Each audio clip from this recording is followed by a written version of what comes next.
The toy soldiers of Wall Street. In the dim-lit attic of a crumbling brownstone house in Lower Manhattan, a young man named Arian Kaplan stumbled upon a dusty wooden chest.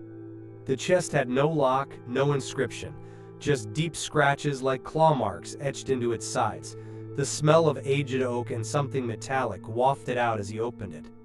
Inside were dozens of hand-painted toy soldiers, each meticulously crafted, frozen mid-March, with rifles slung across their tiny shoulders. They weren't ordinary toys. Something about them shimmered faintly under the single attic bulb, as if time had failed to corrode them. Arian wasn't a child, nor a collector. He was a 26-year-old failed trader who had just lost everything in a high-leverage gamble on the S&P 500. The markets had always fascinated him, and for a while it seemed he had cracked the code, until the crash. But that night, staring at the toy soldiers, something inside him shifted. He noticed one peculiar thing. Beneath each tiny base, carved in nearly invisible script, was a name. Richard, Maria, Andre, Victor. Some bore initials, others full names. Arian dismissed it as a strange quirk until he looked up one name. Richard J. Dennison, a retired Wall Street trader from the 90s who went missing in 1999 after predicting a great financial fog on the New York Stock Exchange. One toy soldier, one name, one vanished trader. What began as curiosity quickly spiraled into obsession. Each night, Arian returned to the attic, placing the soldiers in different formations.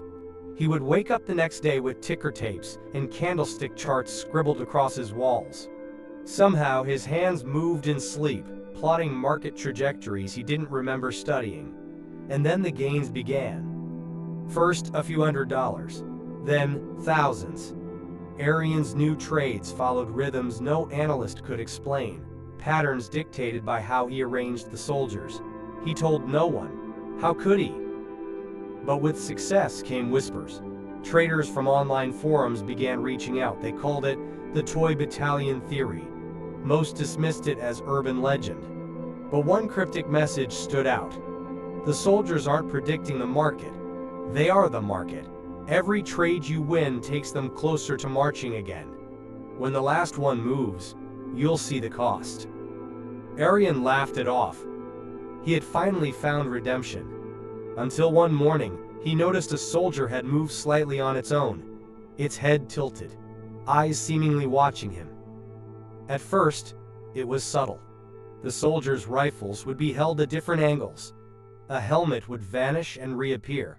Arian tried to rationalize it. Fatigue, hallucinations. But deep inside, he knew. He set up a camera. At 3:17 a.m., the footage showed the entire battalion pivoting by 2 inches. No tremors, no wind, no interference. Just a silent march. Arian spiraled. He stopped leaving the house. His trades were now clocking millions, but he had grown pale and gaunt, his eyes ringed with sleepless nights. He noticed another trend. With every major profit, a soldier's pose would subtly shift.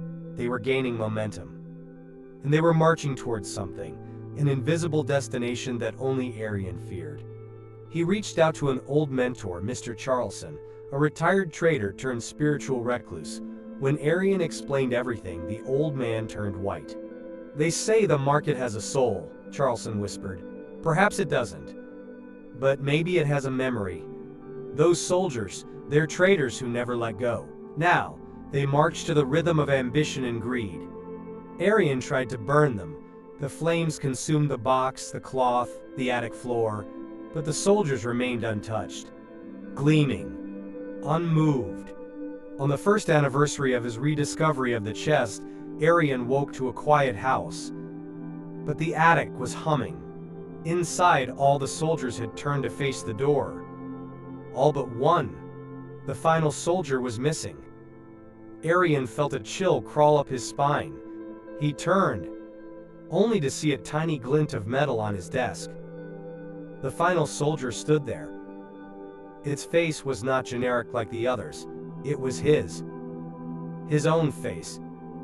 The phone rang. "We heard you've cracked the impossible," said a voice on the other end. "We're putting you on the cover of Financial Visionary magazine. You're the future." Arian dropped the phone. He understood. He was no longer playing the market. He was the market. That evening, as the sun dipped behind the skyscrapers of Wall Street, Arian Kaplan vanished without a trace. All that remained was a solitary soldier, placed delicately in the center of a trading terminal, gazing out the window. Epilogue. A decade later, a young intern at a hedge fund in Manhattan received a mysterious wooden chest as a gift for joining. It had no lock, no inscription, only faint claw marks, and inside, soldiers waited, silently, ready to march again. Postscript. The Watcher, the intern whose name was Priya, felt drawn to the chest instantly. She opened it that evening, half expecting nothing more than forgotten memorabilia. But what she saw stunned her. The figurines were immaculate, untouched by time, arranged as if mid-battle. Among them, one figure seemed newer, a soldier bearing a familiar face from old finance blogs. It was Arian Kaplan. The figure's base was inscribed not with a name, but with a single phrase: "Profit must be paid for." That night, Priya dreamed of trading terminals melting into trenches, of suits replaced with uniforms, of a battlefield where bulls and bears weren't metaphors, but beasts charging into blood-soaked arenas. She woke screaming. And on her table where her finance books lay, the soldiers had moved. They had formed a circle. At the center stood Arian, pointing at her.